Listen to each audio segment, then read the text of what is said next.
NEET 2025 के बाद हर student के मन में एक ही सवाल आ रहा है, क्या नीट 2026 भी टफ होने वाला है। इस वीडियो में मैं आपको बताऊंगी कि कट ऑफ क्या रहने वाला है, पेपर पैटर्न ट्रेंड क्या है और क्या एनटीए ने इंटेंशनली डिफ़िकल्ट लेवल बढ़ाया है या नहीं। तो बने रहिएगा इस वीडियो में। अगर हम पिछले ट्रेंड्स की बात करें कि एनटीए ने किस तरह से पेपर बनाया, तो 2020 में एनटीए ने इजी टू मॉडरेट पेपर बनाया था। 2021 में थोड़ा सा टफ था। 2022 में मॉडरेट पेपर था ट्रिकी ऑप्शंस के साथ। 2023 में बायोलॉजी इजी था, फिर फिजिक्स कैलकुलेटिव था।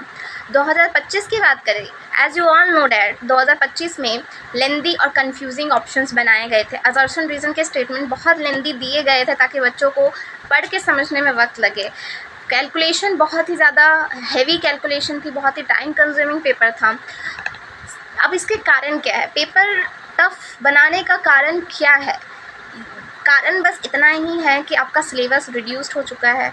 एनटीए ने रैशनलाइज एनसीईआरटी फॉलो किया है। 11-12 में बहुत सारे टॉपिक्स जो है वो डिलीट हो चुके हैं, बहुत सारे चैप्टर्स डिलीट हो गए हैं, तो सिलेबस रिड्यूस्ड हुआ है, इस वजह से कंपटीशन ज़्यादा हुआ है। सेकेंड कि इस बार नंबर ऑफ़ ड्रॉपर्स बहुत ज़्यादा थे। पिछले साल जो कुछ भी हुआ, बहुत सारे डिज़र्विंग स्टूडेंट्स को अच्छे मार्क्स पे भी कम रैंक मिला, जिसकी वजह से उनका एडमिशन रुक गया। जिन्होंने बहुत सारे बच्चों ने दूसरे कोर्सेज में एडमिशन लिया है, लेकिन फिर भी नंबर ऑफ़ ड्रॉपर्स हमारे पास बहुत ज़्यादा है, तो इसलिए कंपटीशन ज़्यादा हुआ है। एनटीए का जो ट्रेंड रहा है वो आज तक क्वेश्चंस को मिक्स करके बनाने का रहा है। बायोलॉजी पार्ट हमेशा से ईजी रहा है, बायोलॉजी को वो टफ कर नहीं सकते। टफ जो होता है वो केमिस्ट्री और फिजिक्स के साथ किया जाता है एक्सपेरिमेंट।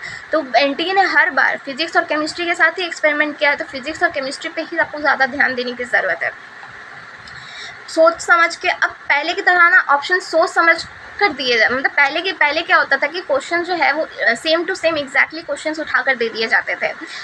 ये मेरा थर्ड अटेम्प्ट था, तो मैंने पिछले 2 बार जो क्वेश्चन पेपर दिया है उसमें मैंने देखा है कि क्वेश्चन जो है वो रिपीट किए गए हैं। 1-2 क्वेश्चन जो है वो ऐसे हुए हैं कि रिपीट किए गए हैं, ऑप्शंस भी एग्जैक्टली सेम दे दिए जाते थे।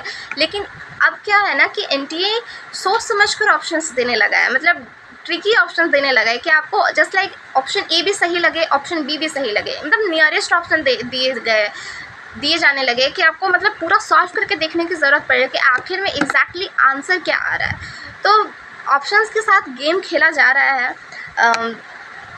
कंपटीशन बढ़ाने के लिए, ऑब्वियसली, क्योंकि पिछले साल कंपटीशन बहुत कम हो गया था, बहुत ज़्यादा बच्चे 720 पे 720 ले आए थे, तो इस बार तो एनटीए को टफ करना ही था पेपर ताकि कंपटीशन बढ़े। ठीक है, डिफ़िकल्टी तो है, 2026 के लिए डिफ़िकल्टी तो इंक्रीज़ होगा ही, लेकिन अगर आप स्मार्ट एनसीईआरटी प्रिपरेशन कर रहे हो तो आप सेफ़ हो। अगर मैं आपको एक प्रॉपर स्ट्रैटेजी बताऊं कि आपको किस तरह से 2026 के लिए प्रिपेयर करना है, तो सबसे पहले सब कुछ छोड़ छाड़ कर, पूरी दुनिया से अपना सब कुछ सारा ध्यान हटा के बस एक रूम में बैठ कर तुम्हें पढ़ाई करनी है।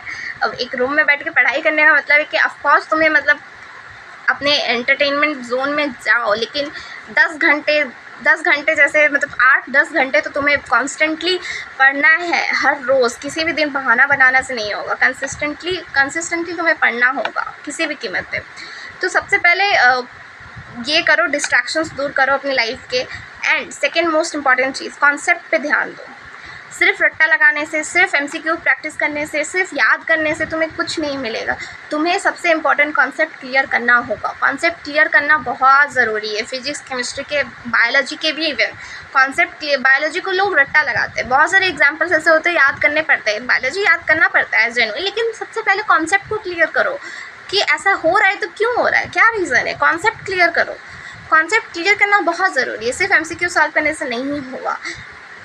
प्रैक्टिस करो ट्रिकी क्वेश्चंस के, एनसीईआरटी बेस्ड ट्रिकी क्वेश्चंस के प्रैक्टिस करो। इजी पीजी लल्लू बज्जू को क्वेश्चन सॉल्व करने से कुछ नहीं होगा, तुम्हें ट्रिकी क्वेश्चन सॉल्व करने होंगे, स्टेटमेंट बेस्ड क्वेश्चन सॉल्व करने होंगे। जितनी ज़्यादा हो सके स्टेटमेंट को पढ़ने की आदत डालो, स्टेटमेंट को पढ़ कर समझने की आदत डालो, क्योंकि इस बार भी assertion reason, statement based question बहुत आए थे, बहुत लेंदी आए थे। फिजिक्स की बात करो, बायोलॉजी की बात करो, हर में स्टेटमेंट बेस्ड क्वेश्चन आए थे और लेंदी ही आए थे। तो पढ़कर समझने की हैबिट डालो। कैलकुलेशन बिना पेन उठाए सॉल्व करने की कोशिश करो, बिना पेन उठाए।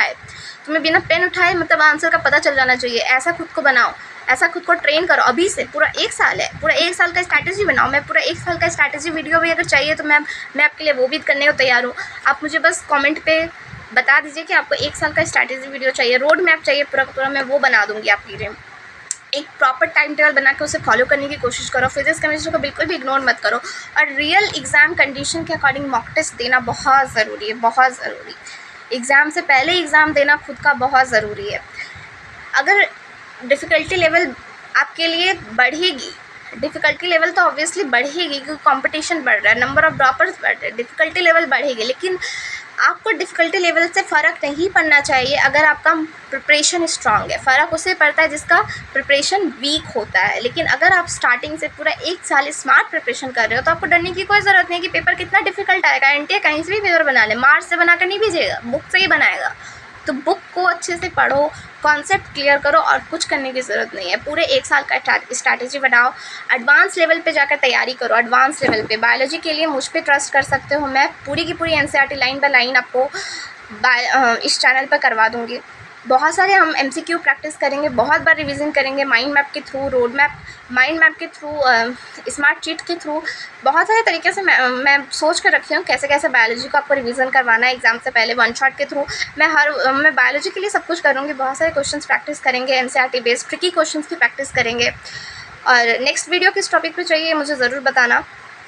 अगर ये वीडियो हेल्पफुल लगा हो तो please like, share and subscribe करिए बायोलॉम अकेडमी को फॉर रियल गाइडेंस।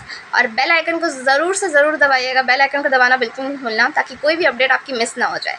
तो चलिए, थैंक यू, बाय बाय।